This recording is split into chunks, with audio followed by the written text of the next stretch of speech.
Pues buenos días. Les hemos convocado a esta rueda de prensa para dar cuenta con más detalle de las enmiendas que nuestro grupo Aragón Teruel Existe ha presentado a lo que conocemos como Ley de Energía y que podríamos hacer una diferenciación muy clara. Hemos presentado una enmienda a la totalidad de devolución y 75 enmiendas parciales.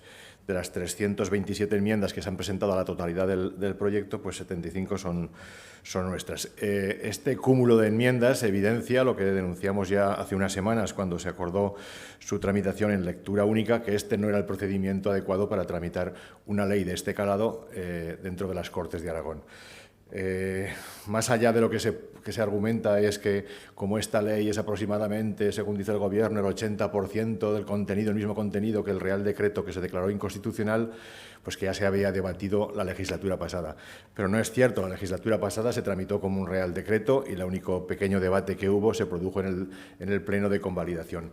Aquí no han comparecido expertos que pudiesen contradecir la posición jurídica que se defiende en este texto, expertos jurídicos que los hay muy discrepantes de esta formulación, y al final no parece esto sino un partido de ping-pong entre el redactor del texto que ahora trae el Gobierno de Aragón y la Abogacía del Estado, que insiste constantemente en su inconstitucionalidad. Nosotros, precisamente, buena parte de la motivación que hacemos para presentar la enmienda de devolución es precisamente esa. Primero, discrepando el procedimiento de lectura única que hurta a las Cortes y a los ciudadanos aragoneses de verdad un debate a fondo sobre una cuestión crucial, y segundo, el altísimo riesgo de inconstitucionalidad porque se han mantenido, parece una cuestión de empecinarse en algo y no enmendarlo, se han mantenido en un altísimo riesgo de inconstitucionalidad que se mantiene en este texto. Como ejemplificación de eso, simplemente voy a leer uno de los párrafos que la Abogacía del Estado decía en el decreto de inconstitucionalidad, de los muchos que dice, ¿no? Pero, por ejemplo, claramente dice que la inconstitucionalidad que se denuncia no solo invaden competencias estatales, sino que también en algunos casos violan el derecho de la Unión Europea, al establecer un subsector eléctrico diferenciado que en algunos casos se rige por sus propias normas especiales y categorías no previstas ni en la normativa básica estatal ni en las directivas. Con lo cual, pues casi aventuramos que es muy probable que vuelva a ser recurrido ante el Tribunal Constitucional por el Estado. Respecto a las enmiendas parciales, bueno, lo que hemos de decir que todas ellas van orientadas a intentar corregir o evitar que este texto salga como se ha presentado, porque este texto en última instancia lo que hace simplemente es trasladar de una manera crítica y sin análisis los intereses de unas pocas grandes empresas que trabajan en el sector para plantearlo como si fuese una opción para toda la ciudadanía. Se tergiversa de manera constante y profunda el concepto de autoconsumo. Esta ley debería transponer directivas europeas.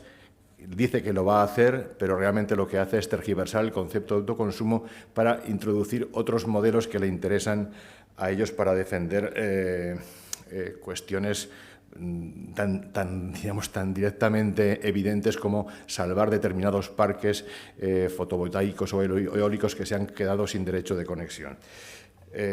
No se trata bien las comunidades de energía, que es una de las indicaciones que hace la directiva europea. No se procede a la democratización del proceso de producción de energía, de manera que el consumidor también pueda ser productor, sino que el autoconsumo se orienta a beneficiar las implantaciones de las grandes empresas en el sector.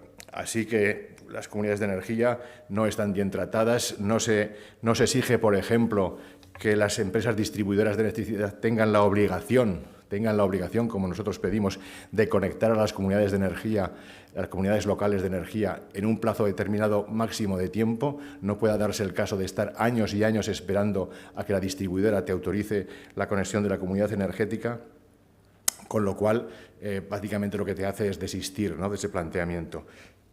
Hay cuestiones muy serias, como por ejemplo intentar colar como autoconsumo líneas directas de suministro de producción que vienen a decir que se puede hacer cualquier línea, mientras sea interna a Aragón, se puede ir por donde quiera, trazar donde quiera. El punto de consumo y el punto de producción puede estar distantes en lo que quieran. Es decir, podríamos tener un parque en el Maestrazgo o en la Sierra de Albarracín y suministrar a empresas que se instalasen, por ejemplo, en Zaragoza. O podríamos tener un parque en el Pirineo para suministrar unas empresas en Teruel. Es decir, una verdadera locura. Es como si volviésemos años hacia atrás, es como, por ejemplo, si la red de distribución de agua no tuviese líneas compartidas y cada uno se trajese el agua de donde pudiese y tirando una línea propia para él mismo y encima sin estar enterrada como sucede con las líneas eléctricas. Esa es otra cuestión que también pedimos. Las líneas eléctricas hay que hacerse el esfuerzo porque queden soterradas para que el impacto paisajístico sea menor y no afectar a la percepción y alteración de buena parte del territorio. Hay otro tema también importante, que es el Fondo de Solidaridad. Se plantea un Fondo de Solidaridad a nuestra manera, a nuestro punto de ver, mal orientado. En modo alguno, y pese a lo que hemos reiterado, ni en modo alguno se hace el esfuerzo de generar un proceso de distribución de beneficios y cargas entre todos los afectados y entre todos los territorios. No se explicita cuál va a ser ese sistema de compensación. Nosotros, por ejemplo, proponemos en las enmiendas que aquellos territorios que no van a tener, que van a quedar protegidos por su valor natural y medioambiental, tienen que recibir también beneficios de las placas y de los molinos, es decir, de las energías de las centrales renovables, aunque no se implanten en su territorio, porque ellos son, diríamos, los jardines que entre todos introducimos en este proceso de industrialización que se está haciendo del medio rural. Es decir, han de llegar fondos. El Maestrazgo, por ejemplo, debería recibir dinero precisamente por mantenerse virgen, por mantenerse como un patrimonio natural de todos los aragoneses. La advertencia que hacemos respecto a las líneas directas y que todo eso es un planteamiento que obedece a determinados intereses sectoriales y muy concretos de determinadas empresas, está muy clara. Es decir, que hay empresas que quieren salvar los parques que han perdido los derechos de conexión, como por ejemplo los parques eólicos de la Sierra de Albarracín, los quieren salvar, no renunciar a ellos y poder suministrar en un contrato de línea directa a cualquier empresa que les pida suministro eléctrico. Esto tiene también problemas técnicos que aquí no se citan de ninguna manera. Precisamente las energías renovables, tanto la eólica como la fotovoltaica, son un proceso de energía que no es continuo, con lo cual todas las empresas, pese a que aunque se suministren y aunque tengan autoconsumo, en buena medida, si quieren garantizar la seguridad, tienen que estar conectadas a la red. Es muy difícil justificar que hayan parques sin conexión o que esta conexión solo sea directa a una determinada empresa desconectadas de la red. Con lo cual, nos parece en su conjunto una pura justificación jurídica o intento de justificación jurídica del todo vale, del dejar hacer lo que se ha estado haciendo, de incluso autorizar cuestiones que no se ha estado haciendo. Nosotros no se puede tergiversar así el concepto de autoconsumo. El autoconsumo es un aspecto que lo debe regular también la normativa básica estatal. La normativa básica estatal es la que define el proceso de autoconsumo. Se podría haber ido, por ejemplo, a ampliar la distancia en la que se considera autoconsumo, que, como sabéis, en la legislatura pasada empezó en 500 metros, conseguimos que al final fuese 5.000 metros, o sea, 5 kilómetros.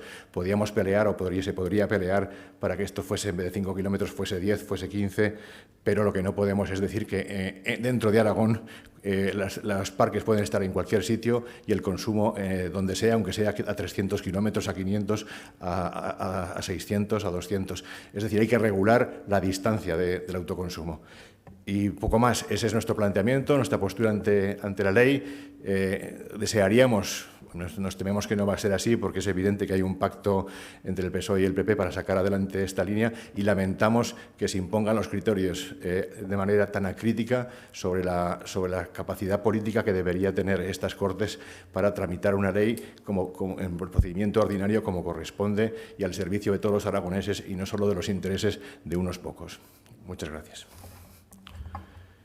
Si no hay preguntas, lo dejamos. Muchas gracias.